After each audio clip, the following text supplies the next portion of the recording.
Doug, to me, was my Rock of Gibraltar. He was my kindred spirit. We met when I was 16.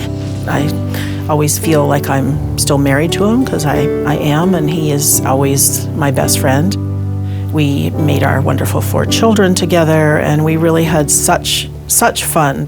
My dad was a very caring, kind, and selfless person. He was very involved in the family. He always came to my dance recitals. He coached my brother's sports teams. He always picked me up and drove me up from school.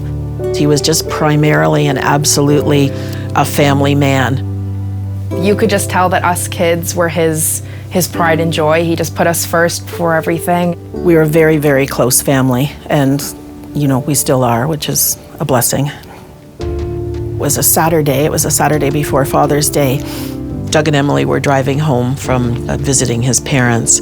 Somebody who was impaired by drugs and had also been drinking. He was obviously a very erratic and speeding driver. He'd been partying all day long at a wedding, smoking cannabis, and made that horrendous decision to get in his car. And so he came right into Doug's lane, and I guess in the microsecond that Doug had, he swerved to the right a little bit, which undoubtedly saved Emily's life. He was killed instantly. Originally, the doctors said that I wasn't going to make it.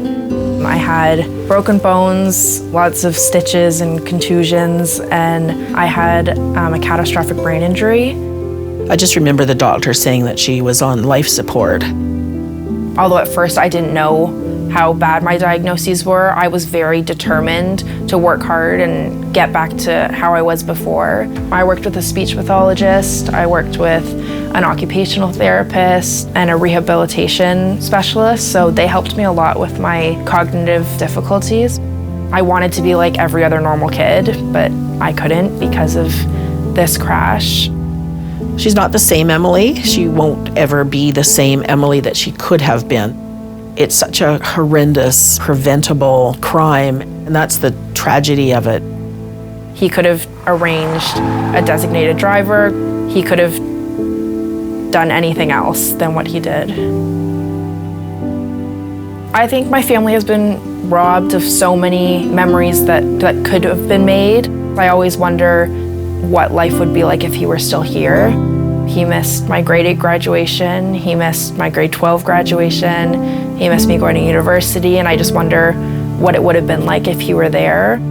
If and when sort of me and my sister get married, he won't be able to walk us down the aisle, he won't be able to have a father-daughter dance.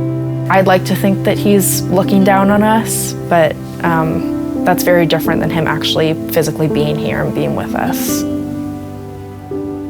My life is so changed. I am a different person. That unconditional love I felt with Doug, the sense of confidence and strength, the partnership, that's when you feel it so much, his absence. It's very lonely. It really is very lonely without him. Honestly, my greatest wish is to see Doug again.